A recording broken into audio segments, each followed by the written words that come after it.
Welcome back, guys, to episode number 68 of the Sweet Science podcast with your boy Fat Mouse. Who else we got in here? I'm Cash with a K, not C. Good to see you, pal. Good to see you too. We are back once again. I'm sorry, I was waiting for the episode to actually start so I can actually then get some caffeine in me. You get me? I don't want to open it and just let like microbes just fall in there. You get me? What are they called? Microbes?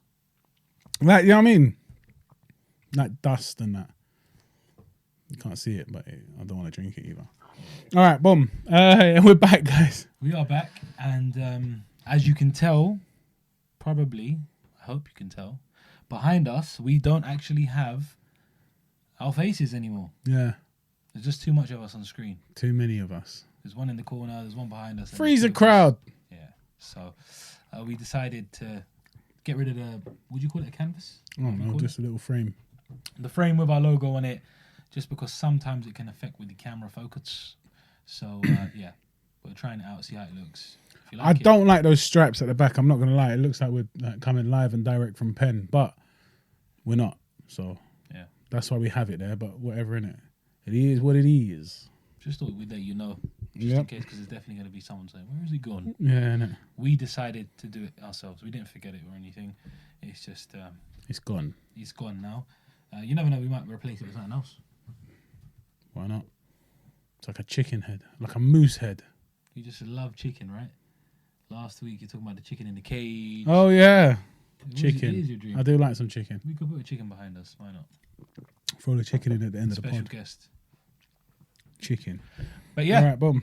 What a weekend. What a weekend of What fights. a weekend. And we were very fortunate. I got a full night's sleep as well because it all took place in Europe.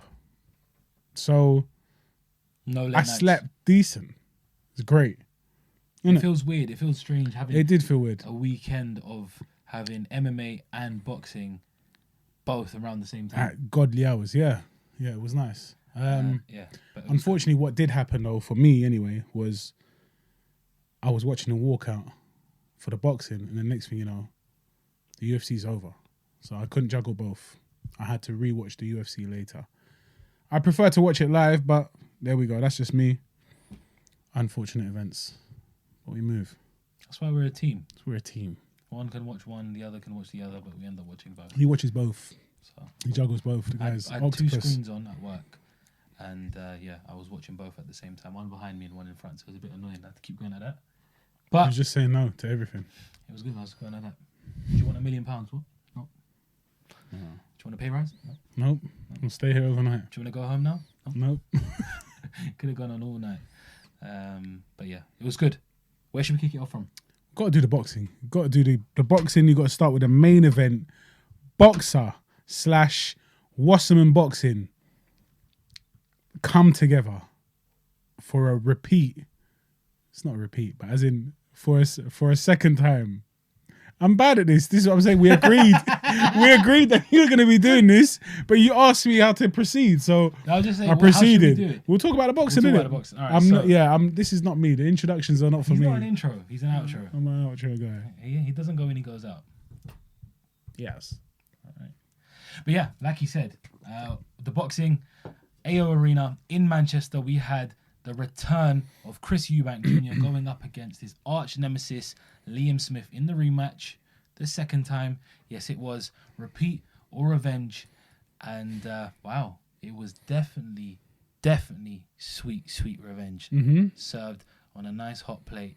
Filet mignon style. Filet mignon. Filet mignon. Filet mignon sauté, as Eubank Jr. said. What a performance.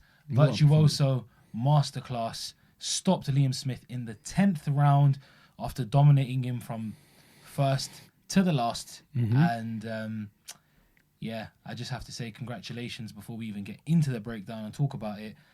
There's a lot of pressure on Eubank because this could have been his last big fight anyway. You know, he'd been slagged off by the media, by the critics, by fans. Said he doesn't have a chin anymore. He hasn't got what it takes to get back to the top. And he just went about his business silently, you know. Went into camp and 4 weeks out had to change.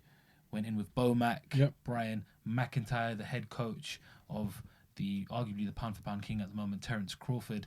And people were talking a lot of smack about that, saying, what can you learn in 4 weeks? But necessarily, it's not always about what you learn. It's about what you could bring back that you already know. Yep. And that's just, true. touching up and, working on some fundamentals or basics that you might have forgotten about. And they did that. And it was just a fantastic performance. I agree. It was a fantastic performance. Started off and I was like, first round could have probably gone either way. It's just, again, it's early on, first 2 rounds even. And I was like, okay. Liam Smith, I didn't actually think too much of it at the time. I didn't think, he's flat or whatever. And he was like, he thought he could, everybody, like the audience could tell he was flat from the get-go. But I didn't notice that straight away. I don't know if you did. I didn't notice him being flat. I just noticed him, he's just very fundamental. Do you understand? So that's just what I saw. And I was like, Chris Eubank here at this point, which is round 2, 3, he's going to keep doing this and it's not going to get him very far because although he's throwing lots of, his volume was high throughout, right? In relatively high. A lot of them didn't land. And I'm not talking about the flurries where he's throwing, like he said, for 20 seconds of punching and landing only 3 seconds worth of punching. It's not that. It was more, he was like, you see him step back and then come back with a right and it's not really landing. A lot of these kind of things happen a lot. He was throwing like loads of punches and not landing many. And I was like, man, is it going to be a long night for him? Because he's clearly the more active fighter, but maybe the less efficient fighter. Do you get me? Although, in comparison, Liam Smith wasn't throwing much anyway. Do you get it? But then anyway, he managed to maintain that pressure, maintain that volume, which was impressive. And was it round 4? Yeah. First? When that uppercut was being thrown all day. But he couldn't get through the guard. And then when it landed, I was in shock. I was like, wow. And I thought, okay, it would be nice if it was in the 4th as well. That would have been crazy. That would have been mad. Obviously, Liam Smith survived to the 5th round.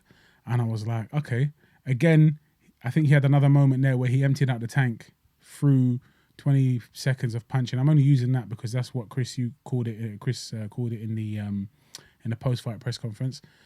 And I thought this guy is just gonna tire himself out, and it almost and Liam Smith is moving. They're not landing, and it's not just like he's covered up and he's just doing nothing. He's actually moving around, throwing 1 or 2 punches. But again, that's just to basically not let the ref stop it. That's to stop the ref from stopping it. Yeah. But I was like, man, what's going on here? Like he's throwing all these punches, very few are landing, and it's annoying me because I'm like, you really want to get him out. It doesn't seem like you're doing the right thing. I would have done this and that, but I think maybe he was trying to catch the head that kept moving, but the body doesn't move like the head, so he should have just stayed down there a little bit more and just battered him to the body. Anyway, it doesn't matter because he won. But do you see what I'm trying to say? I think it could have been done earlier. That's what I said to you, actually. I even texted you last night. I was like, it could have been done earlier. He could have stopped it earlier. But well done, Chris Eubank, mate. You needed it, Junior. You needed it. You really needed it because, like Cash said, it was almost make or break, and it was pretty much, if you can't do this, if you lose again, you're a loser. Where do you go from there? Where do you go from there? And I agree with that. I agree with the idea that you said that, it could have been stopped earlier, because I think after, he even said it himself, after the knockdown, he felt very in control. Like yes. it was his fight to lose. Yeah. And as I was watching it, first couple of rounds, again, you're always feeling each other out, you're tentative, but I thought he was in control. Mm-hmm. Even in the first fight, I know he wasn't he looked very calm coming out. He looked at ease. Yeah. He looked focused. I don't agree with some people that say that something was off in the first fight. It could have been the weight cut and whatnot. He even said himself that nothing was wrong in the first fight. He just got me. I swear, I'm sure he said he had a rough weight cut. He always has a rough. Yeah, exactly. He made a bunch of excuses. In the ring, he said It wasn't about the weight. Yeah. Nothing. It was nothing to do with the weight, and he didn't take any credit away from Liam. He said it was just his night that night, and that's very fair. And that's fair, and that's the way it should be.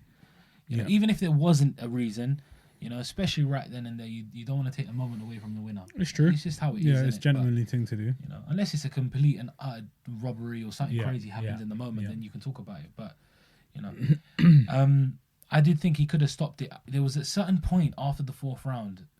I can't remember exactly what round it was. It might have been that round where he hurt him again and then was throwing that 20-second combination, and he kind of tired himself out towards the end of the round, where I thought... I think he had a few of those. Yeah, he did. One was in the 5th, if I'm not mistaken.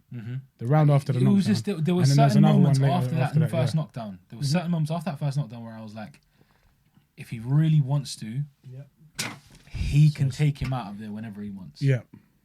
And I was just waiting for the stoppage. I was like, this guy's going to do it. Liam did look off. But I think Eubank was just that much better as well on the night. Yeah.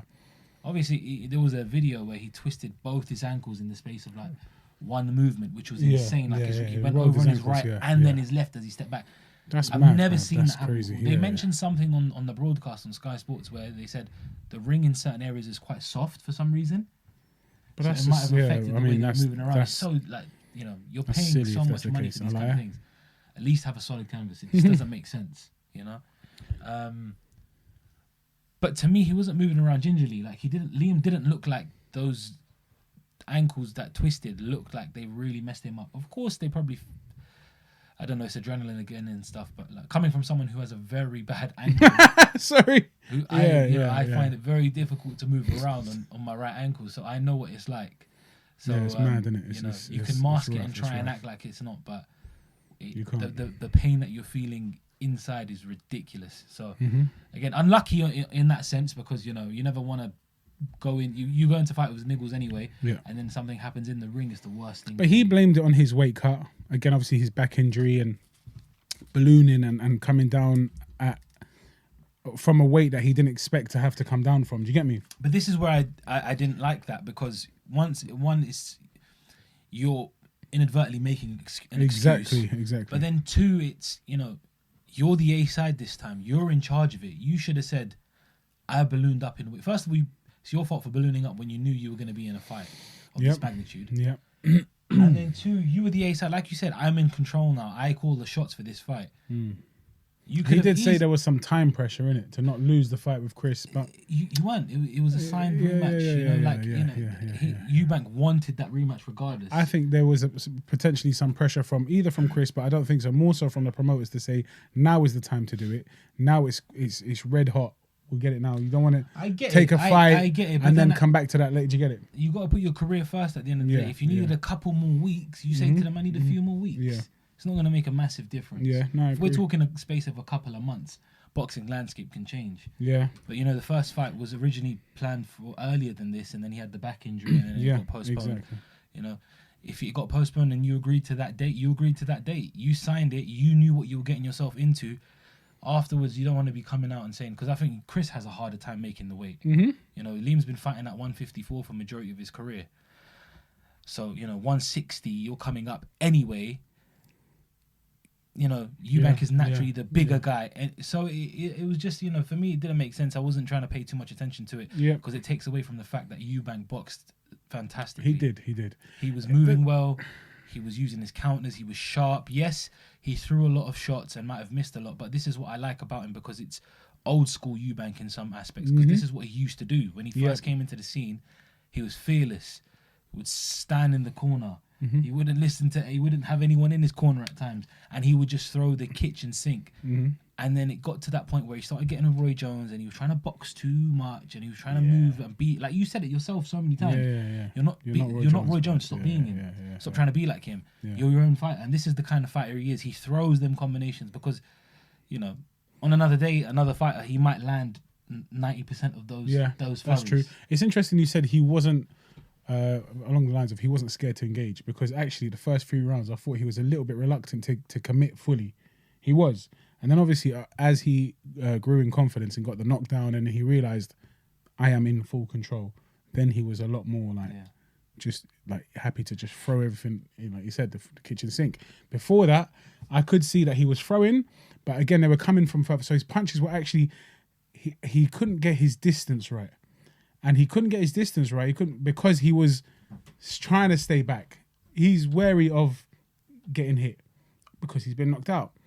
And I saw like some of these rights coming from a bit too far back. I'm like, is this what you want to be doing? Like it's a bit mad. Like you can't be that safe and that cautious throughout the fight. And then, like you said, as he grew in confidence, that went out the window. So I liked the adaptation and the fact that he could realize that actually I'm in control and take it up a level and take it up another level. So you have to give credit where it's due. I don't think it was a great performance, but it wasn't an exceptional performance, but it was a great performance. Do you get it? Maybe Liam Smith's flatness contributed to how good Chris Eubank looked in that fight. But at the same time, as he grew in confidence and as he realized he had more and more control in that fight, he ramped it up again and then again. And that's what I liked. It was like a level, it was like a stage by stage thing, innit? You know? Feel him out, understand where you are versus where he is in terms of mentally and physically and in the fight, in the game, where are you? You know, that took 2-3 rounds. And then after that, boom, get the knock. And it was a slow, systematic thing. He just kept throwing the uppercut till it landed. And it landed. And it wasn't predictable. It's not like he was just throwing. It was always a jab and then an uppercut. I think that was the combination that knocked him down as well. But it was always an uppercut which came after other punches. It was a setup. And that was just, it was good to see. He just built layered until he got where he needed to go. I did want to see it earlier. And I wanted to see the fight stop. Not by the ref. I mean, I wanted to see Chris Eubank manage to reach that point sooner, is what I'm trying to say. I'm not saying it should have stopped earlier. It shouldn't have. But I wanted to see Chris Eubank really damage him earlier, just because it would have been nice to see 4th, 5th round, close enough at least, but the 4th round would have been beautiful. Would have been beautiful. But yeah, poetic justice it would have been. Do you think that this performance from Eubank, how emphatically it happened, how he did it, kind of closes the chapter and now and you move on, or you do the third? Because, like you said, Liam stopped him in the 4th round. Yeah. Eubank gradually beat him down and stopped him in the 10th. It's two different types of Chris Eubank dominated the fight though. And I would suspect, I don't mind seeing the fight again. I don't say no to many fights. Do you get it? I wouldn't mind seeing the fight again. Would the general public want to see it again? Yes, just because it's a British, again, a British dust up. We've had 2 of them. Make it a third. Why not? It's a trilogy thing where one was a punch from the, gods, supposedly, and then the other one was a systematic breakdown, but he could have done more. I to be honest, I don't think Chris Eubank would like it again. I don't think he'd want a third one. Is it? Not because he's not on it, because there's too much. Because now he's got that, and he's like, "Ooh, redemption." He doesn't want to risk going in again and potentially saying, see, it was 1 off night each. Now it's like, I don't think that's the case. Do you think so? I think he genuinely knows and believes he's the better fighter, even with the first, like you said. Yeah, he maintained that. Yeah, from the gods, and it was a miracle. Yeah, he even though he lost, he still said, "I'm the better fighter." He maintained it post fight through the build up of the rematch. At not one point did he ever succumb to being the lesser fighter. Yeah. So I don't think he would. I think if they did it again, the third one, he'd go in with even more confidence and be like, you know what? Let me stamp this out now, especially if he gets a longer time, a couple more months with Beaumac. Yeah, that's a fair point. Again, it's I'm not in his brain. I don't know how he's thinking. Maybe you're right that actually he grew in confidence in the fight, so it's actually he left that fight with optimal confidence as well. He even post fight in the ring again, he said that like this is what should have happened in January. Yeah, this is what should have happened in the first fight. Yeah, and it was strange to me because I felt like people have it out for Eubank anyway, yeah? Eubank Jr., that is. Yeah.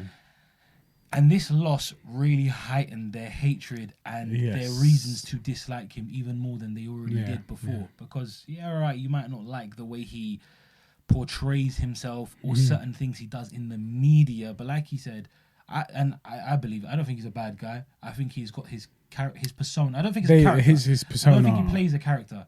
I think it's his personality. He's just like the way he is. No, he plays a character to an extent I don't because think you so. have to. He's very not witty. like Kobe, where he's that much He of doesn't. a I don't knob. think he plays a character. I just think he's a witty guy. No, He's it's like, you know, the intelligent. 50% and the KFC and all of that. He's just That's trying to not get under your character. skin. That's just doing. He's Do you doing think it that's to get him? your skin. Yeah, That's but just, exactly, That's but what I would do. Like if I thought I was better than someone. Yeah, no, but what I'm just saying to- is 'cause that you've way got, of like- getting under his skin, that is part of his persona. Like, I don't even need to train for this fight.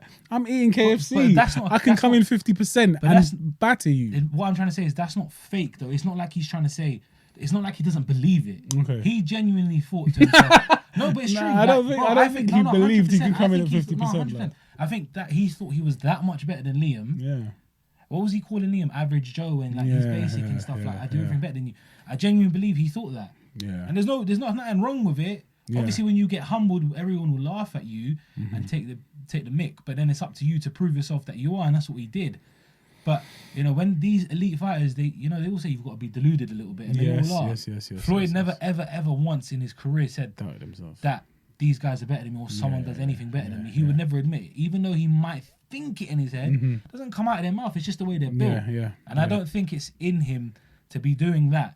And some people, you know, a lot of people in general, especially in the British public, British fight fans, they love a humble guy. Yeah, it's mad. Yeah. Story. Do you know what I'm saying? That you're a normal working class guy. Do you know what I'm saying? So they see Eubank, he's eloquent, he dresses a certain type of way. You know, you see him out luxury life and partying and whatnot. Yeah, but the guy lives in the gym. He don't drink, he don't smoke, he don't take drugs. He takes it serious. Like he said, this sport is his life. Yeah. You know? He didn't have to get into boxing. He was well off anyway. Yeah. You know, he came from, you know, Perhaps. his you know, he was in boxing for his whole life. He could have just continued on doing whatever he did, but he got into the sport and, like, you know what I mean, he's put on good fights, win or lose, and he continues to grow. And I think that loss kind of was a bit. What the point I was trying to make is that loss heightened the hatred for him. Yeah. But I think people, because they just don't like Eubank, didn't think to themselves that Liam's been in with Canelo and he's won a world title and he's a good fighter. Yeah. But I think Eubank is better than him. I hear what you're saying. And I was making the point that if Chris Eubank Jr. and Liam Smith fought 10 times, that one fight that Liam won in January was his 1 out of 10. Yeah. Because I think Eubank beats him 9 out of 10 times. That's why I just don't see, apart from that first fight where he got caught. Yeah. You know, the first 3 rounds were nip and tuck. They were tight. I think Eubank was in control early on anyway. But, you know, I think Eubank hits harder. I think he's faster. I think he moves better. And I think he's just generally the better fighter overall. He definitely moves better and he's faster. He probably does hit harder. He does hit harder, in fact. And this isn't me saying Liam is a bad fighter. No, of course not. Liam's been in with some of the best fighters of this generation. He's been in with everyone. It's crazy. You know, he's a former world champion, so it doesn't matter. Like, I'm not taking credit away from him, but I just think Eubank is the better fighter. I think he he dotted his I's and crossed his T's this time. Took it serious and realized, you know what, I can't be saying and I can't be thinking to myself, even though I feel it, I've got to treat it, and I ain't got to be eating KFC. I've got to go in 100%. And look what I can do, because it wasn't close. He didn't give him a sniff. There's not at all. Like, for me, I wouldn't want to see a third fight. I think really. Not really, bro. I just don't think it does anything for anyone's career, other than make them more money. I think. Well, but that's not a problem with me. If it makes them more money, it's a British fight that we want to see. If you're asking me as a fan, I think you're done. I think you should have won the first fight. I think this slowed you down by 6-7 months. I think even if you left the first fight and then went on to another one, you know, I wouldn't have been happy with it, but I would have understood it. It's like, oh man, I just lost to Liam Smith. I should have beaten him. Yeah. It's like, you know that saying where you slip on a banana skin, you know? That was it. That was his banana skin. And he just, you know, he might not have done it in the same Okay, so you think it's fashion. history. It's like, that's it. That's in the past. Yeah, man, I don't want to see it again. Like, because I just see the same thing happening or even worse, you know? I just don't see a way that Liam beats him this time. I think the confidence will be sky high with a new team, new surroundings. You know, when you're just in a new environment with different minds. Yeah. And you're 100%. Working with guys like Terence Crawford. You know, you got the pound for pound king. This guy's unbeatable. And he's just in and around you. He's giving you advice. You naturally, just instinctively, you get to another level. Yep. You know? And I think, you know, you said it before, Roy Jones Jr. was an amazing fighter, but he's not a great coach. Yeah. I don't understand why he's coaching anybody. Like, it sounds like massive disrespect. It's mad as well because Roy Jones Jr. was one of your favorite fighters. He was one of my favorite fighters, one of my favorite rappers. Like, you know, not really, but like he was. Do you get me? Like, I rated him a lot. But as I grew up again, like he was a unique talent. Do you get me? He doesn't. Again, a bit similar to Adi, and a lot of people probably don't like this. I know you don't like this, but it's like he made fundamental flaws. He had fundamental flaws in his boxing, but he got away with them because he was super fast, quick, powerful. Like, in fact, his power wasn't his thing. It was his speed. Incredibly fast. You understand? That sucker move he got from a gamecock. That like you can't. Not anybody can do that. So the fact that he did these things whilst having he had this success, whilst having these fundamental flaws, just shows that you can't pass that on to people. You can't pass on, this is what I did, it worked for me, and it should work for you. No, it worked for you because you're a freak of nature. Do you get me? Yeah. It's not. It didn't work for you because it's the right way to do things. Yeah. But he just made it work incredibly, and I'm repeating myself because we've spoken about this before, but he did try and emulate. So this is Chris Eubank Jr. He did try to copy Roy Jones, and it just wasn't for him. Do you get me? It wasn't for you to copy. That's not the blueprint for success. You want a blueprint for success, you go to somebody like Bomac. You go to somebody like Canelo's fella. Eddie Reynoso. Thank you, Eddie Reynoso. Do you understand? You go Derek James. Derek James, Teddy Atlas, flipping Virgil Hunter. Do you see what I mean? You go to actual trainers. Freddie Roach, thank you. The names don't come to me when I want them to, unfortunately. But these are all the names I wanted to say. But it's true though, because like they say, styles make fights. Every fighter has their own style, and it's very important. I don't care how talented you are. I don't care how hard you train. That mesh with you and your trainer has to be the right fit for you. Yeah. You can't just be this come forward crazy fighter and then say, let me work with Virgil Hunter, who's a defensive counter. Yeah. You need to find somebody whose style matches, like you said, yours, basically. You complement each other. Yeah, 100%. And in this fight, I saw shades. I'm not saying he's Terence Crawford. Yeah. But I saw bits and bobs. Like you said, you hit the nail on the head when you said he systematically, eventually, round by round, broke him down. That's what Crawford does. He doesn't go in there and bang you out. Yeah. Pause. He doesn't go in there and start to beat you up and mash you in straight away and start hurting you. Pause again. Blood clean. What he does is he systematically breaks you down. You see with the 𝗹𝗶𝗵𝗵 fight. Perfect example. You've got an elite guy who you're not sure about. Is he going to hurt me? Is he better than me? This. But systematically, slowly started. Got knockdowns, started beating him up, and eventually broke him down. You stopped him. Same thing what happened with Eubank, and huge credit has to go to Bomac. Yeah, because he wasn't getting stick, but everyone was just. They find it hard to believe that saying is so true. Yeah, you can't teach an old dog new tricks. Mm-hmm. But again, it's not about people. He's found his home. Yes, do you get me? Yeah. That's what it is. He's found his home. I hope he stays there because he will improve. I wonder, like you said, I wonder how much he can improve because you can't teach an old dog new tricks, but you can.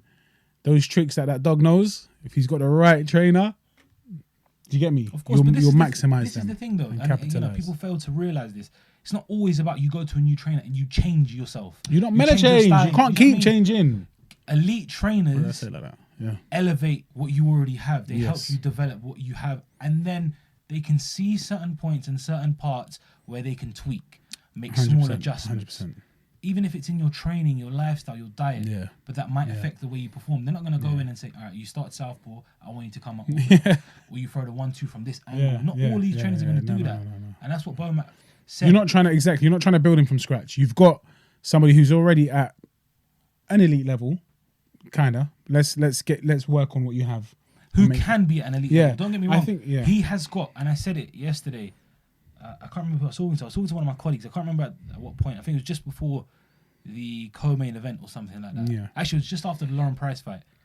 And we were talking about who we think is going to win. And this is the point we were making, is that, you're not going to completely switch Eubank around and turn him into some different type of stylistic fighter. Yeah. What you're going to do is you're going to bring back what he used to do. Yes, that brought him the success, yeah. And then give your bits of knowledge and your bits of information that you've learned from the fighters you currently work with, i.e. Terence Crawford. Yes. What does he do in this situation Yeah. when the pressure's on in this Yeah. situation? And then you kind of like mesh it all together and see what works for your guy. Yeah, that's true. That's true. Yeah, so I mean, again, no disrespect to Roy Jones. He's just not a coach. He's not a trainer. That wasn't his role. There was a video of so silly, so basic. They were doing footwork in it, and you know how you have the string in the ring, the rope, and you go underneath. And I was watching it, and I'm like, that is not how you move. That's not how you should move. That's how you move. That's how he moved, exactly. And it worked for you again, but that's not. And it was like a weird. I want to call it a stutter step, but it wasn't that. But it was the way he did it. It was so him, and it was almost like they were trying to dance. I don't know if you recall the video. Hopefully we can find it and put a little bit. Who was it with? It was Roy Jones. Yeah, with yeah, Eubank. yeah. It was really like, I know what you mean. this is not right. And Roy Jones was, yeah, man. And it was literally like a stomp the yard dance instead of a flipping thing. It wasn't. But this is why I find it what hard you should be doing. to agree with certain high-level elite fighters turning into trainers. Yeah. Because you did what you did to get you to the dance. Yeah.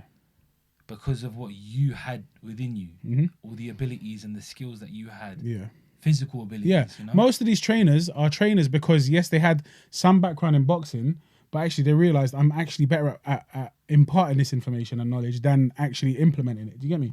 So that's just how it goes. Obviously, there are some who actually went far with it and had mad amounts of success, and others who just said, right, you know what, my calling is showing you how to do it and not doing it. I'll give you a quick example of two guys who I think would, if they turn into trainers, one would be good and one would be terrible. Floyd Mayweather and Manny Pacquiao. Okay. I think Pacquiao wouldn't be a good trainer because his style was so suited to what he could do. Yeah. Not a lot of guys can throw 10, 15 punch combinations, move the way he did, and just be in and out as quick. Like, it's difficult. You need to be so fast, so strong, and so like he just had everything. Yeah. You can't teach that to certain people. It's true. Whereas Mayweather is more fundamentally sound. Yes, 100%. the way he defended was difficult, the shoulder roll and his cat-like reflexes, but his basics and his fundamentals were elite. His jab was the best, That jab, one of the yeah, best. yeah. You know? Shotgun. His mindset, you know, those kind of things. That's what you're meant to pass on. Yeah. And I see him when he speaks to some of these fighters like Tank. I've seen him talk to Shakur. I've seen him talk to Devin, and you know, these younger generation, and you can see they're doing well. You know, and I feel like if he took it serious and wanted to, he could teach these guys a lot. Yeah. Because his style is easier to mimic than someone like a Pacquiao or a Roy Jones Jr. Yeah, it's easy to mimic. He just did it so. He was just because they so were. good at it. Yeah, exactly. They were actual. What's the word? They were like orthodox ways of training. Exactly. But just done Mastered. incredibly. Yes, mastered. Like yeah. someone else. Yeah, that's a good point. Someone you'd probably agree with, Andre Ward. I think Andre Ward would be an amazing, incredible. trainer. Yeah. Amazing trainer. Yeah, that's a good one. You That's know, a good one. but let's see anyway, innit? Let's see what if they do the third fight, they do it. I'm excited to see how Bomac works with him going forward. I think he should definitely stay there. I think he should move out Absolutely to Oklahoma or wherever exactly they train. I don't know if they train in Vegas sometimes as well, but regardless. What if they don't? If they don't do that third fight? So I was about to say, what if they don't do that fight? If they don't do that, yeah. What if they don't do that? Where do you want to see Eubank go next? I'll give you 3 options. I'll give you the 3 options that he said post-fight. So the first guy he mentioned was the one that I guess everybody really wants to see and wanted to see was the fight with Conor Benn. What do you think about that? Okay, I thought you were going to give me all 3 options. I'll start with this and but I'll yeah. go to the next. No, but I'd rather you just say. I know I think anyone who's watching knows well gone, but yeah. So the 3 guys that he mentioned, because my answer is Conor Benn. Okay, fine. Yeah. The 3 that he mentioned were Conor Benn, Kell Brook, and 𝗵𝗵𝗵 𝗧𝗏𝗏 Golovkin. You just said to me now you want to see Conor Benn the most. I want to see Conor Benn the most just because we were waiting for it. Do you get it? We were waiting for that. It's still a good fight. It's still. And again, I'm just becoming more of the 3 options we have there. I completely discount Kell Brook. I don't want to see him back, but it's time. I mean, I think he's retired at a good time. Do you get me? I think if he agrees to fight, it's going to be obviously a cash grab, and it kind of diminishes from his legacy because it's like, bro, just do me a favor. suck your skin, yeah. Grab me. Oh, it's a cash grab, you idiot. How long were you thinking about that for, you nerd? I was waiting for the right time to cut in. I didn't want to ruin your groove, but I did it anyway. There you go. No, it's cool. So I don't really want to see 𝗪𝗏. I think that's bottom of the pile. We'll do that when... Never. 𝗏𝗏G, and I don't want to disrespect 𝗏𝗏G because I prefer him to Canelo. Like, I really like 𝗏𝗏G. I think he's an incredible boxer, incredible athlete, ambassador of the sport. He's just a good big drama show guy, isn't it? Do you know what I mean? But it's too late for that. It's just a bit late for that. He did say so. The upside or the plus side is that there's a belt there. Yeah. So I think there might be two actually. I think he might be unified. Can't remember. You can't remember, but yeah. So all I recall is Chris Eubank saying, you know, it would be nice to get one of those belts. Yeah. He said one. I mean, whether it's one or two, it doesn't matter. Two would be fabulous. But that's the plus side, or again the upside of taking that fight. Conor Benn probably makes the most money, probably draws the most eyes, even overseas as well, not just in the UK anymore. Even though it's a domestic thing, it's because of the controversy and all the madness. I think more people want to see it. More people want to see it. So have these eggs helped you? Do you understand? Have these eggs that you've been overeating helped you, or will they help you against someone like Eubank? I actually initially would have given the fight to Conor Benn when it was first announced. I think now the time away, the effect on his emotions, if you like, or his psyche from the general, the public, because of the controversy, because of the negative thing or positive results, it's just like, you know what, this is gonna batter him emotionally. He does just want to come back, but there's a long layoff. There's a lot of emotions involved. A long time of a long period of just stress that affects him. And Chris Eubank coming off of that win, that redemption win as well, he's just like, yeah, I'm ready to roll. That's what I don't think he would have even called out Conor Benn if he didn't think it was a good, viable option. And I think it's a very good option. I think that's what I want to see the most. I think most people will agree. Let us know. And then 𝗏𝗏G is second choice.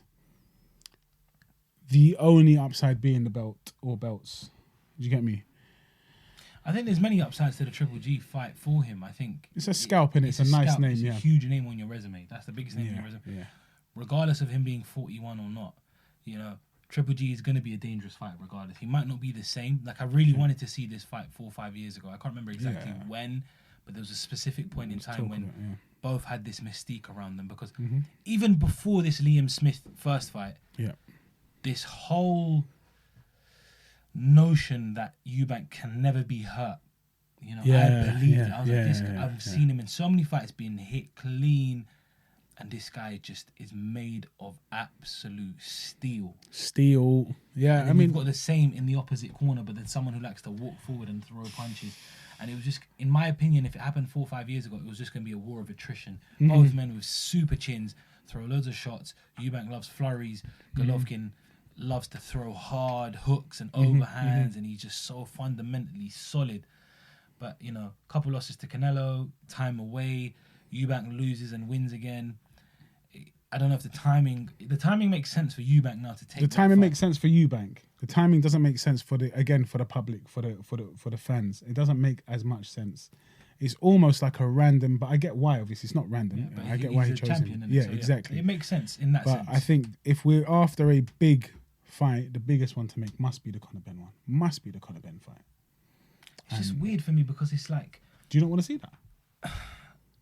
I wanted to see it last year before everything went wrong. Yeah. Before Eubank lost.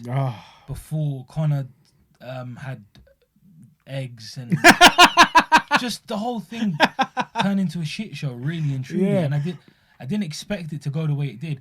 Even if Conor you know, the whole controversy happened and Eubank didn't lose to Smith, I'd be more excited to it, because it was, again, it's just that, maybe it's in my head, but it's that mystique of having someone on the other side who's a destroyer, like his dad, the Dark Destroyer, going out and wanting to take your head off, and then the other guy who's just known for never being able to be hurt. Yeah, but that's why it's brilliant. This is why it's a closer fight now, because we've seen that he can get knocked out. Yeah, but it's like, to me, then I'm like, yeah, I think this loss. I had Eubank winning first time. Like when they first announced it, I was like, nah, man, Eubank is gonna toy with him in there. I don't think he's ready for it. And he got stopped, and I was like, bro, if Ben fights him now, he will kill him. But this is why it's a more exciting fight. It's a more exciting fight. Yeah, no, I get it. But Ben said he's gonna be back in a few weeks. He said September 23rd or something, which is like in 2-3 weeks. Yeah, he's 20 days. Who are they talking about? It's exactly 23 weeks. I heard he's gonna fight 𝗵𝗵𝗵𝗵. No. That's what I've heard. A couple. Yeah, maybe. I think there was a couple of names out there. I want him to gradually, get one fight in, maybe just one, one, and then let's get another. He wants to fight now in September, and then wants to fight again in December. So I'm anticipating he's thinking he's going to destroy someone. They could do that in December, though. No. Do you reckon it's too soon? Well, I mean, they could, but I think they'd want to build it up, maybe bigger fight, maybe an outdoor arena at the beginning of next year. Why not? Makes more sense logically. Could they sell out Wembley? Yes. Bro, like that. That's insane. They could sell out Wembley like that, man. Because they could sell out a football stadium. Yeah, 100%. I think. Again, look, it's like. I think it's too easy. What if they do this? What if Conor Benn's going to take some time with his stuff? Conor Benn has his comeback fight or 2 comeback fights, like he said. Yeah. In the meantime, Eubank fights Golovkin and wins the middleweight title. You do Conor Benn, Chris Eubank Jr. for the middleweight titles or title at Wembley next year. That's too risky. That's too risky. Because if he doesn't win, if he loses to Golovkin, there's even more of that mystique. I don't think he does now. I don't think he's going to lose to Golovkin now. It's a big gamble. It's like AJ. Don't get me wrong. Golovkin is Golovkin. But I just think, he's 41 now. I think he's going to be 42 soon. He's been out the ring for time. Yeah. The last time he fought was Canelo, and that was, last September or something? That's not the last time he fought. Yeah. Blood fire. That 168 fight where he moved up to fight. Yeah. It's just been ages. I haven't seen him. I ain't heard of him. Yeah, we ain't heard from him. I don't know. No, I haven't even heard of him. I've not heard from him. I haven't even heard his name be mentioned at all. Yeah. So, I don't know what will happen with that. I think it's the best timing for him to take that fight, because imagine he beats Golovkin and then if we're not after as a world champion. If we're not after the most exciting fight, then that makes sense. If we need a fight for each fighter, one fight before they meet, then that would be Eubank. That would be Ben's first title shot as well. Yeah. And it will be at middleweight. Man's gone from 147 crazy to middleweight. And if he loses, he ain't lost much, because he could just go back down to his actual weight. Yeah. Wow. Okay, that's interesting. See, this little saga, I like. Yeah. Do you get me? I like that. Just before we head off from boxing, now we've got to stick around. Let's quickly, just before we actually go to the rest of the card, speaking of Bomac, speaking of Terence Crawford, it was recently announced that Errol Spence Jr. has activated the rematch clause. Yeah. Word on the street is it's going to be happening at 154. Not 147. Okay. Yeah. Both men ideally want to do it at that weight. Crawford said he's tight at the weight now as well. I think it makes more sense for Spence anyway, because he's just so big. And I think Crawford would like to try that, just because I think he's going to end up fighting Charlo soon anyway. Yeah. I think it makes sense for him to do that. Wow. Do you think Spence is at risk of really damaging himself now, because he didn't physically? Are we talking? I'm talking about everything. Just like mentally, reputation? Physically, reputation. Because if he suffers another beating or a bad, if he suffers another beating, the thing is, back to back. Yeah, but it's back to back with the same person. But it's just the fashion, No. Listen, the first fight, I do wanna say, but I'm not typing it. I will make an excuse. I do want to say that it was so unlike Spence. You get me? You could have done that on the mic, man. It's minor. It's so unlike Spence to get battered like that. Like, there must have been something wrong. When the fight was touted to be a pick'em, 50-50, you think that was a 90-10, bro. Do you get me? Yeah. It was like, that can't be him on a normal day. That's got to be an off day. But the problem with me is I will always put a poor performance down to an off day and actually we just thought he was better. We thought he was better than he actually is. Do you get me? And I don't think that's accurate. I don't think that's accurate. I think that's wrong. You think just Terence is just that good? Wrong, yeah. I don't think it's the case of saying that he had an off night. And I don't think it's the case of saying he wasn't as good as we think he was. I think Crawford was just that much better. But that's a big differential, though. That's what I'm trying to say. It could be just that. It could be. That's why I would watch the rematch. Of course, I wouldn't. Yeah, I would love to, and especially the fact that if it was at 147 again, I'd be like, no way, I don't want to see it. Yeah. No way. There's no point. The fact it's gonna be at 154 makes me want to believe that it's gonna be much closer because Spence has been drawn at that. He's been tight at that weight for a long time now. Yes, yeah. And he was stayed there just to win the undisputed title. So I rate him for doing that. I rate him for taking the rematch. But he didn't show me anything. Absolutely nothing. Absolutely nothing. But this is precisely what I'm saying though. Like it's one of them ones where you can have a very. Is that going to make a huge difference in the fight? It's not going to make a huge. It's not about the fight, as in it's about the weight cut, and it's about the weight. The build up to the build. Fight, yeah, that's where the first fight is. I agree. And I think if he's a lot more comfortable there and he can rehydrate to a solid weight, then he'll have a bit more of an advantage, innit? But to be honest, I don't think their first fight was an accurate what's the word, like depiction of them two. Do you get me? I don't think so. And it's not to take away from Terence Crawford. I just think Errol Spence I think he's got more to show. Yeah, he's definitely got more to show. This is what I'm trying to say. So I want to watch this rematch. I want to watch it at 154. That does tickle my pickle. And yeah, if he gets battered again the same way, then he should just consider just taking take a break. Someone said he needs to retire. I can't remember who it was. That was Stephen A. Smith. It's a stupid thing to say. Was it him? I think so. Might have been. It's a stupid thing to say because he doesn't need to retire. No, but a lot of people have been saying it, and since the car crash. Oh yeah, so if we're talking about that, then but he's had some great performances after that, and it's like. But he still does. I do think there's something underlying that it's just not picked up. I do think so. Something neurological, they said. Yeah, because he's absent. He seems absent. Like he's just 20% not there. You picked it up, and I didn't think of it at the time, and then I watched back the epilogue on Showtime epilogue, and then I watched back the fight, like when he was backstage and stuff. His eyes look so glazed. It's weird, isn't it? It's weird, and like it's not just that they're glazed is one thing. Like he might not high or he's waved. Looking in the distance. He looks through things. Yeah, he looks and he smiles at everything like something's not right. It's weird. I saw that as well, and I was just mad. Like, it's a bit scary. It's a bit what's the word? Eerie. Because it was just like there was at one point where the camera was on him when he was backstage, and he was just staring somewhere. Yeah, maybe staring at nothing. His eyes were so glazed, and he just looked like he was in another planet. Yeah, he looks like he's got his mind on something else. He's just daydreaming. I don't know. It's very, very odd. But that's the thing, though. In that sense, yeah, from that angle, there's a degree of him considering if this career is still for him or not. Do you get me? But other than this fight, there's been nothing to show that he should pack it in. Do you get me? Yeah. No, the weight cut will definitely help. Yeah.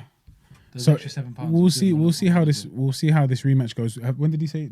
Have they got a date for it? I don't know. Nothing yet. Maybe end of the year. Maybe hopefully this year, man. Hopefully this year that would be nice. Let's see. That would be nice. Quick shout outs for the boxer card, the Sky Sports card.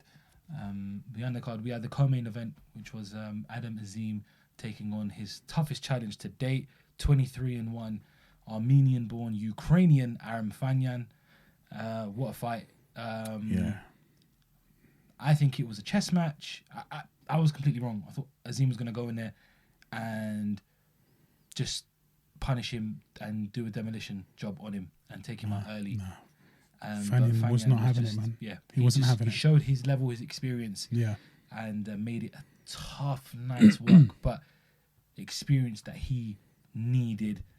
100%. Definitely grew from, because as a 21-year-old to go in with someone who's 23-1, that experience and knows what they're doing, you learn heaps. Yeah, there were times I was actually worried that he wouldn't make it. He was getting caught with some good flush shots, and I was like, I'm like, has he got the experience? Has he got the metal to just take these and think, or is he built like that? And yeah, man, it was. I can't call it a boring fight, but I was in the middle of it. I was like, it's a bit boring, but it's not boring. It was more. It was a growing fight, like you said, man. It was just one that he could learn a lot from. He's got a good team behind him. He's got a good. I trust that they'll go back, watch that fight, and say, not only what did you learn on the day, they'll actually learn from it, reviewing it. Do you get me? Listen, look who he's got in his corner. He's got Shane McGuigan in the Exactly. corner.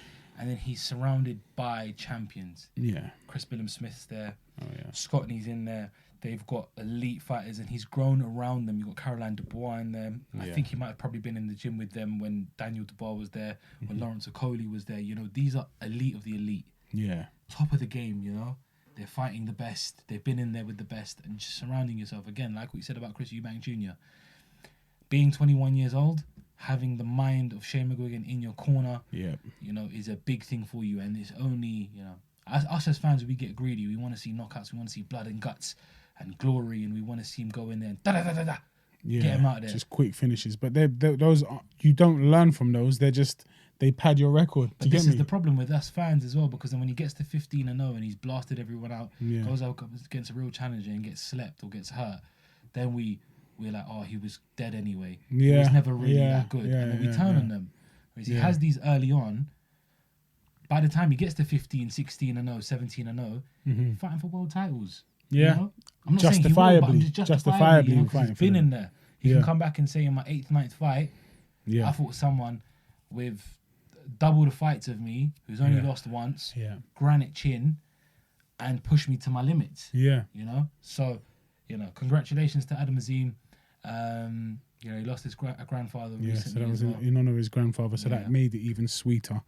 And I think the battle made it even sweeter. Do you understand? Yeah, like the toughness of that fight, or the difficulty of that fight, made it the victory even sweeter. So yeah, that was. I was happy for him, man. Happy for him. Also on the card, another shout out, 𝗵𝗵 Florian Marcoux. Wow, Florian Marcoux took on Dylan Moran. Monster. He's a beast. For Irishman Dylan Moran, crazy build up to the fight. Fun, you know. There was real grit between them, like between both of them. There was something there. There was venom. I'm not saying like it was like evil and like, you know, they hate each other's guts and stuff, but there was just this, I want to hurt you. I want to make a statement. Yeah. And Marco's just that typical masculine, aggressive, you know. Don't dare I say space. Hot-headed Mediterranean type person. He's from Albania. He's an Albanian. That's exactly it. You get me? Albanian at heart. He's an Albanian. They wear this. Yeah. On their sleeve, brother. Yeah. You know? So yeah, man, he's just eager to prove a point, eager to show authority, and he did it in 54 seconds. That's a lot of authority, mate. Yeah. For what I suspected or expected to be a longer, drawn out fight, more competitive than it was. I thought it was going to be his toughest fight. I thought it was going to be his toughest fight. Moran is good. Moran is quality. Moran is a quality operator. And Marco went in there, hurt him early and sniff.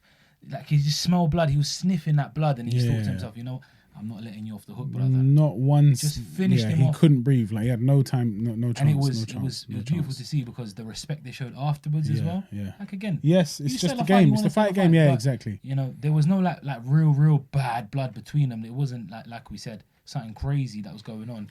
It was just, you know, you talked a bit of this, you talked a bit of that, you're giving it the big one. I'm going to show you. A true athlete and a true sportsman in the boxing combat kind of realm should hate the opponent beforehand, and then afterwards be gentlemanly about Shake it. hands, you get and me? you move on. Yeah, 100%. yeah. You beat me fair and square. You're better than me, or you were better than me on the night. Boom, we'll do it again. Or well done. Do you get me? But so I respected that.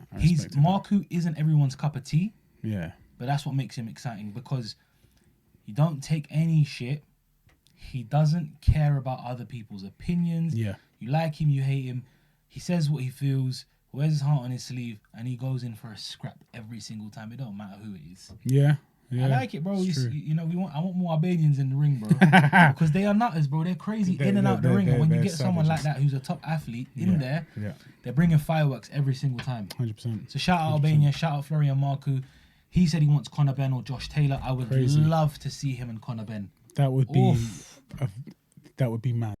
Florian Marku versus Conor Benn. Sign it off, boxer. Let's get it on. I would love to see that war. War of attrition, battle, both crazy, power punching, hard hitting guys. It'll be fun to watch. Explosive. Do you know what I mean? Yeah. Let's do that. That's crazy. I think that's all the boxing. Yeah. Like I said, I missed it live, the UFC, but I can't say I didn't watch it. I can say that I did and I enjoyed it. It was your twin, bro. Your twin was in the ring. I don't know. He's disappointed, of course. Disappointed, of course. I don't know about twin, but yeah. Let's take a short flight to Paris. Let's do Paris. Bonjour. Ça va? Yeah. Très bien. We had the return of Bon Gamin, Ciryl Gane. Ciryl Gane took on 𝗧𝗶𝗵𝗵 in the main event of UFC Paris, and he showcased us again why he is so good. Just incredible. Just incredible. Is it a situation where he's just the second best by a country mile, unfortunately? Yeah. Is that what it's going to be? But the thing is, so Ngannou's gone. Ngannou, other than John Jones, is the only guy to beat him. Yeah? Ngannou's gone. And that was a close fight. And I think if they did it again, we could see it's not, you know, of the 10, it's only one that he's going to get. That'll be close every time. But is it a case of the champion's here, the number one contender's here, and then everybody else is down there? Yeah. That's mad. Before the rise of Pavlovich and Aspinall. Yeah. I think those three are in that area. Yeah. I think because Gane's fought everybody there is, yeah, he's there right now above everyone else. He's legitimately the number one contender. But this is the problem in the heavyweight division. The conundrum they have is that Jones here, 2-3 guys here, and then the rest are down there because they're levels apart. Gane goes in there. You see what happens between him and Jones. Complete mismatch. I think it might have just been, you know, I think if they fought 10 times, like we say, it wouldn't go like that. No way. Listen, again, I'd probably have Jones winning 10 times. I think so. I think he'd pull it out of the bag. I think he'd unanimously decision him, or he would end up submitting him at some point. But it would never be as easy as it was in that first fight. Again, it's one of them ones where it was a bad night. It was, and I always use that one because it's true that you can't excuse that, but you can't believe that is both of them doing their best at the same time. Because it's not. We've seen Ciryl Gane at his best. Yeah. And at his best, he's an artist, man. His striking is fantastic. He moves so good, side to side. His body work, his kicks. Oh man, the guy when he's in there. If you can't hold your own, and if you're not gonna grab him and hold on to him and keep him down, and you can't strike with him, he's gonna pick you apart. Pick you up. I saw some silly comment today. On the highlight video. Someone was like, he's so big and muscular and he has no power in his punches. Brother, he's not trying to sleep people with one shot. He's trying to beat you up. Yes. There's a difference between an artist and a painter. Yeah. What? Oh, okay. Yeah. Painter decorator. Yes. Yeah, it's true though. There's a big difference between it. An artist goes in there. The materials are the same. They have the same materials. Yeah. But the way they apply them are different. And you know what? Just to get a little bit more poetic, you don't see the artist's vision until it's complete. Do you get me? You don't see what he was trying to achieve until the polar bear is on the floor, not aware of what's happening. But you saw the process, and you can appreciate the process because you can see these fine strokes and whatnot. You get it? Pause. But with a painter, you know what the outcome's going to be. A painted room. There you go. You get me? That is poetic. Lad. So poetic. Come on, man. Rolf Harris. Did he do a madness? Yeah, I think he did. Roald Dahl. Well, no, wait, what? Dr. Seuss. Who can I use that's not touching use? Which painter can I don't even know, man. Picasso. He ate his ear, bruv. Yeah. Frida Kahlo. I don't know none of these guys. But just, it's the perfect way to describe it. You know what you're getting with the power puncher and someone who's going to come in. Derek Lewis. We didn't expect the knee, but we did expect destruction. Yeah. Do you get me? So we saw that just in a different avenue, from a different avenue. But with Ciryl Gane, we do expect him to have power, and he does have power, but he deploys it slowly, systematic. It's just masterful. Masterful. Everyone has different styles. Like Miles said once before, different strokes for different blokes. Different blokes on different strokes. Of course. And it's just, for it real. is what it is. Like, you can't be saying, oh, he's not doing that and that. But, I want to see him in there against 𝗏𝗏. That's the fight I want to see. Yeah. If not, then give him Pavlovich, because those three, basically, one of them is going to be the next contender. Yeah. We've got Jones and 𝗵𝗁𝗡 supposedly happening at MSG in November, I think it is. Yep. Co-main evented by Leon Edwards and Colby Covington. Yeah. So, Jones and 𝗵𝗁𝗡 happens. I think you mentioned to me that Pavlovich might be the backup fighter. I believe he is, yeah. So if that's the case and he's going to be out of it, he's going to be preparing for that just in case, then why don't we do Ciryl Gane and 𝗏𝗏? There's nothing else for them to do. They've beaten everyone else. Yeah. But then, okay, so let's say 𝗏𝗏, Ciryl Gane, they go at it. Mm-hmm. Winner, boom, takes on Pavlovich. Takes on Pavlovich or takes on Jones. Depends how you want to do it.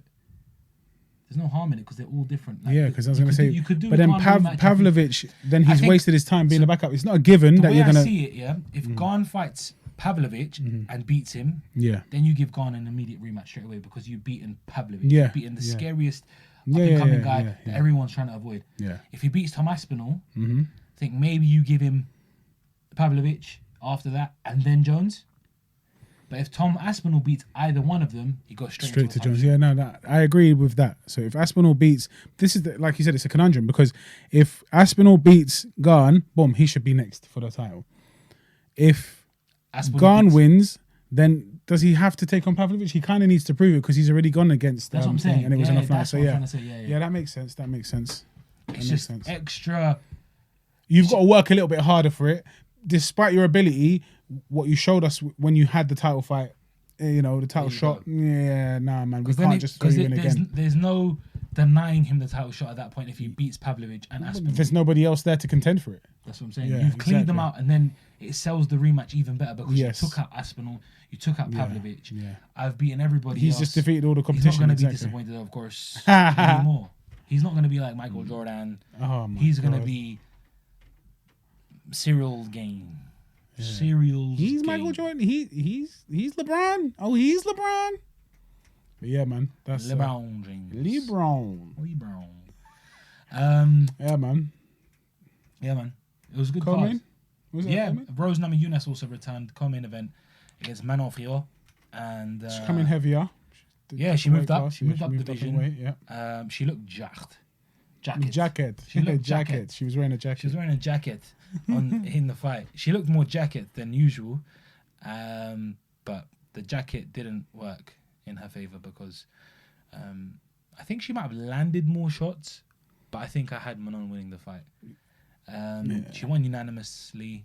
She had a nasty gash on her head. Yeah, that cut was dirty. Yeah, that cut was nasty. It didn't stop. But she's a problem as well. She's a problem. I mean, can we make the excuse for Rose with her hand? Because that happened in potentially round one. Ugh, that finger was mad. Is it broken, dislocated, or both? Brocklocated, bro. That was brocklocated. Yeah, it was. We'll put a picture up of her finger now. That's crazy. Look at that. It's just hideous. It is hideous. But, Rose is a funny character because she's definitely got ability, but I don't know where her mind is at ever. Yeah. She's very strange. Didn't you say that you would be happy if she retired? Did I say that? I don't know if it was you or maybe I heard it online. I don't know. I don't think I said I'm happy if she retires or I'd be happy if she retired. But not that you'd be happy. I just do think that you'd be content with it if she. I'm not. It's weird because I've seen her. I'm not the fan that everyone else is. You understand? I'm not a fan of her like that. Like everyone's like, yeah, Thug Rose. They're happy she's back, and like they've got some mad cult following. I don't really have that with her. I don't have that with her. If anything, I'll have it with like 𝗬𝗏 because she's just such a random. I know that's crazy. That's the thing that makes me think raw. But it's like I don't know what it is about her. I find her just a smidgen annoying. Just a smidgen, not massively, innit? It's just, I don't know, man. I think it's because she looks like a 12-year-old boy. It could be that. I doubt it is, but it could be. Yeah. I don't know. It could be. Could be. But yeah, man. Staying on the UFC just quickly. In a couple of weeks, we will be going to Sydney, Australia. Not me and Mouse, but the company. To see my favourite fighter, Ciryl Gane, back in action, defending his title against Mouse's favourite fighter, Sean Strickland. I can't say he's my favourite fighter. I can't say that at all. No, I think he's just a Who doesn't like Sean Strickland? Yeah, no, who doesn't? Well, a lot of people don't like him, but he's just. His filter doesn't exist. Whoa. There's no filter. Not only does he not have a filter, because some people might have no filter but not have those thoughts in the first place. He has the maddest thoughts. His train of thought is just nuts. His train of thought is the bullet train. It's the bullet train. It's mad. It's He'll insane. be like, yeah, he just random. You definitely got touched as a kid, right? Like it's just mad and I love it. just insane stuff. But his intrusive thoughts come out. Intruder alert. You know, different strokes for different blokes. You've got to give it to him, bro. He says what's on his mind, and he don't care. If you've got a problem with him, scrap him. If you it's true. And if you win, you win. He's the type to say, well done. Yeah, literally. There's a video of him that with sparring partner. You see it? He tucked in that prayer, man. I don't know about that. The thing is, I saw that and I thought, I get it. Like, man, they're there to train at the end of the day. He's training for a fight and it's imminent. So he can't have that. He's got to have that programming in him because Izzy commented on it. He goes, "Oh, great work," or whatever. If you see this and you think it's good, he's laughing. But you, I don't care if you're my sparring partner or my opponent or my brethren. If we're training and I've got a fight coming up and it's for a title and it's all or nothing, I have to give you all or nothing. Do you get me? That's the whole point of you being there. It's where you get paid for it. This is if you get paid for it. Do you see what I mean? You just have to it is very difficult. But it was a little bit of a mad one to see because that guy was exhausted. Yeah. I wonder how many rounds. He was inexperienced. I heard like he was just an amateur. Then what is the point? Then why is he there? Then if that's the case, that's absolutely stupid. I don't know if it's true or not. Yeah, you don't know. If that's the case, that's just bollocks, isn't it? But if it's not that, and it's just the guy was exhausted and Strickland was just going with everything he had. That's not his fault. That's not a problem at all. That's how it is. You know. This is championship camps, bro. You're going in for the biggest fight of your life. At the end of the day, everything counts. You leave no stone unturned, and you cut no corners. So you know, in that sense. But if it was an amateur and it was one of those I find that one hard to believe. If that's the case, that's inexplicable. I don't even know why that happened, but I don't think that's the case because they're not, like you said, it's a championship fight. It can't I don't know, be. but this is why would Adesanya post that then? Because he doesn't train like that. Because when you're sparring is to learn from each other. But it's just a different. But what I'm saying is it's a different. They pull their punches. They pull their punches, man.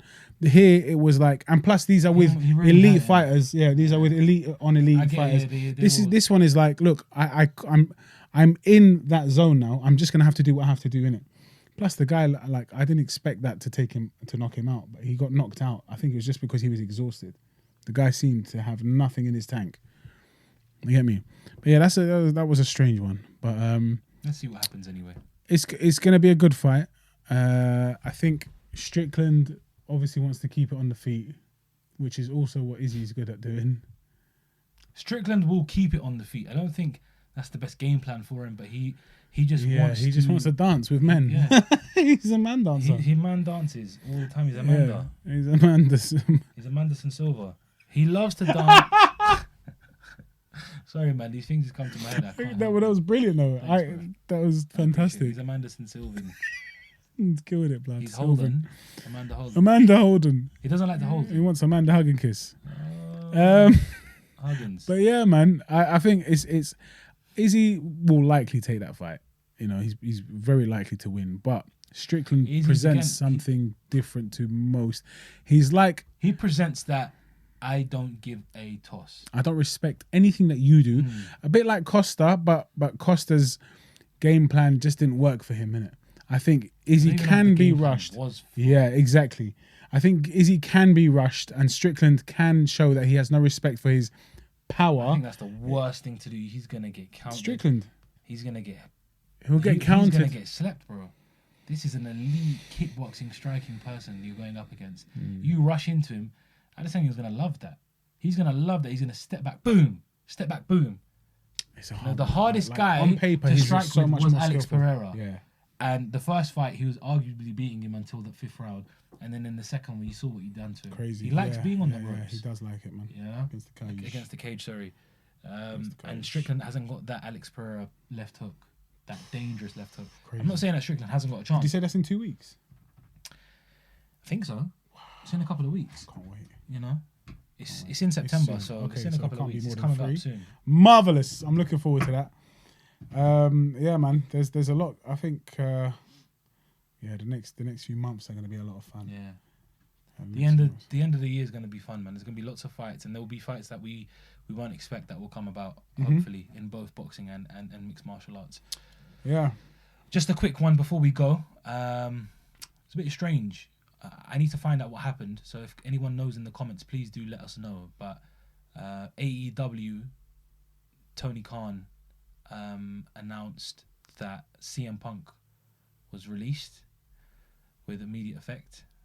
They just basically torn up his contract and got rid of him. For my wrestling fans out there, Right. anyone who knows CM Punk and understands wrestling knows who he is, and you know the problems that come with CM Punk. He's one of the best. Is it? Yeah, one of the best professional wrestlers of all time. AEW is not WWF, is it? Yeah, World Wrestling Federation Corporation died a long time ago. Now it's obviously WWE. WWE. World Okay. Wrestling Entertainment. But yeah, this is a completely different. It's not like an offshoot. It's not what they rebranded. It's not like the Plugs one. It's like having UFC and PFL, UFC Is and it? Bellator and stuff. So that's dead, because I thought this CM Punk fella, I'd know him obviously because he hopped on the UFC thing for a bit, but He had some issues with WWE before back in the day, and then he left and then did is his it? own thing and He did his own thing doing what? just being a cult superstar. He's got a huge fan base, bro. He's CM Punk. Like it's incredible. Are you a fan? Yeah. Serious? He does cause some issues backstage, but that's all part of like the mystique behind him. Like in the ring, he's quite old now, isn't it? So maybe it's the right time. But you know, in his prime, bro, on the mic in the ring, but he was just He probably elite, just bro. Rampage Jackson some reporter or something like that. So it was funny because they were in London, remember? Yeah. A couple weeks ago. This is where it happened. They said there was an internal investigation. I'll put the statement up now. Yeah. There was an internal investigation for an incident that happened backstage at AEW London. So something happened, and then they've got rid of it. If you were there, what did he do? Yeah, let me know, What did she because said? I'm trying to find out, but there's loads of fake rumors that are out there. I want to find out what he did, because he's done some mad stuff in press conferences, because AEW do that post-fight press conferences and post-match press conferences and stuff, and he said some crazy stuff. And he said some mad stuff. Like I'll show you stuff after. Okay, He's done some mad yeah, stuff, but even like the owners and the CEOs have been like, they've been next to him and they're like, So he's just going red unruly. and don't know what to say. It? He's like that, innit? He's the voice of the voiceless. That's what he says. What a mad guy. He's straight edge. You know, he was. He used to battle with Vince McMahon all the time, bro. Serious. He used to have big problems with him up there, because he was like, I should be the face of the company. And you got John Cena doing like movies and that, bodybuilder, but I'm here week in, week out, defending my title. Had it for over 300 and something days. Serious. Yeah, he was good, man. He was good, but listen. I don't know, wrestling, it's mad, because even when I was a kid, I wasn't a huge fan of wrestling, but I'd watch it here and there. And then as I grew older and I realised you like wrestling, I found it insane that you would like it. And then one time we were out and they just happened to be showing it, and I was like, right, this is mad. It's not entertaining. I don't like the over-dramatization of everything, but I like how athletic they are. Yeah, no, it's crazy. That's the only thing I find insane. Listen, back when I was younger and watched it, I enjoyed the theatrics of it. Yeah, I enjoyed the storylines. I hate it. As I got everything older, is melodramatic, and you learn more about combat sports and athletics and athletes in general. You begin to respect. That's what you I understand that. Okay, again, it's not fake. It's choreographed. This is what Ric Flair said in an interview. It's not fake. It's choreographed. But you begin to realize that they memorize every single move. That's crazy. They have no off days, bro. There's no break. They're on the road 365 days a year. Mad. You know, and if you're doing it like The Undertaker for 20, 30, 40 years, bro. That's why you're going into hips replaced, his elbows is flipping. It's insane. Yeah. So the respect that they get, because they're in the gym every day and then they're performing every day. They've got live shows, but then they've also got their dark shows as well that they do, which isn't on TV. that they do nearly every other day. For what? Just for people, fans that in live? They do That's stuff like that as well. sick. Sometimes They don't televise them? No. Dark shows, you know, that sounds... It's insane. Sometimes they do it incestuous. post as well. Like they'll go off air and then they'll stay for another hour and do extra. Serious? Yeah, it's insane, bro. You'll get some mad matchups That's crazy. that aren't scripted or on the storyline Oh, yeah. that just fans want to see. So it's crazy, you know. So Mad. do But you yeah, know I about, mean, do you know about Bray Wyatt? No. Oh, the brother that died. Yeah, sad man. He was, Yeah. I think he was like 36, bro. Yeah, 37. He was alright. young. Yeah. He was like at one point because he left WWE as well, innit? Yeah. WWE went through this stage and phase where they started wasting their talent. Okay. He was like meant to be like the next Undertaker. Like he was Oh, like, is he? yeah, he was like the guy that got past the torch.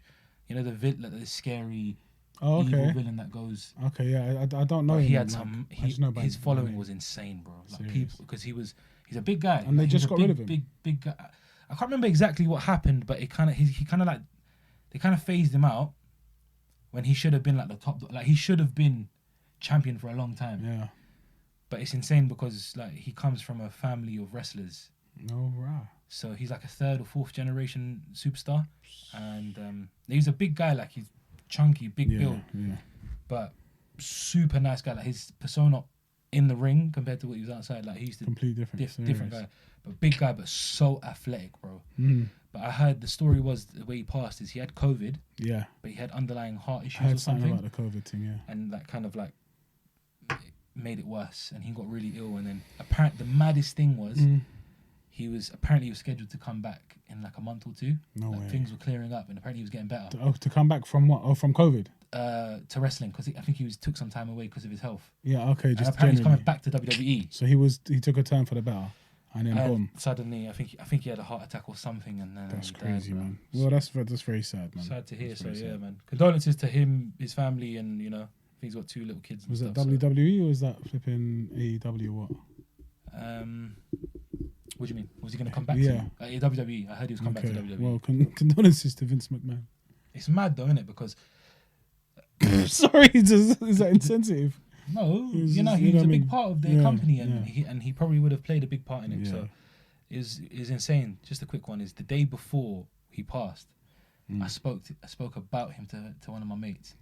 We were talking about wrestling, and we were like, Don't I wonder speak when about Bray me Wyatt's ever coming again. back. Don't speak about me ever Literally again. the next day, Gone. it was mad. Yeah, but yeah, man, they I think they'll be kicking themselves because they didn't use him the way they should have, especially after he beat the Undertaker. Yeah. Guys, that's a slightly somber note to end it on. Yeah. But all things must come to an end, at least in this world. So before I tell you who I've been, I shall remind you to like this video, to comment on it, to subscribe to the channel if you've not already done so. And once you subscribe, click on the notification button. Make sure your bell notifies you of everything that we drop. And do share it with people. Do share it with people. If you've constructive criticism or just criticism, share it with us as well in the comments. And we're ever grateful. And Make on that sure note, you follow us on all the socials as well. oh yes, absolutely. Instagram, Twitter. We're gonna make a TikTok again because it We got taken down, which is really annoying because it was pretty good. But yeah, follow us everywhere. As Mal said, you know what to do. do it And, all. Who have you been? I have been Fat Mouse. It's been a pleasure, as always. And who have you been, kind sir? I've been Cash with a K, not C, and it's been an honor as always. Honourable, pleasurable. Yeah, sensational. We shall see you soon. Hi guys, it's Cash with a K, not C, from the Sweet Science Podcast. I'm moving around on the chair. Just wanted to say thank you for watching the video. If you liked, make sure to comment, like, subscribe. This is the channel. He's the man. We've been the Sweet Science Podcast.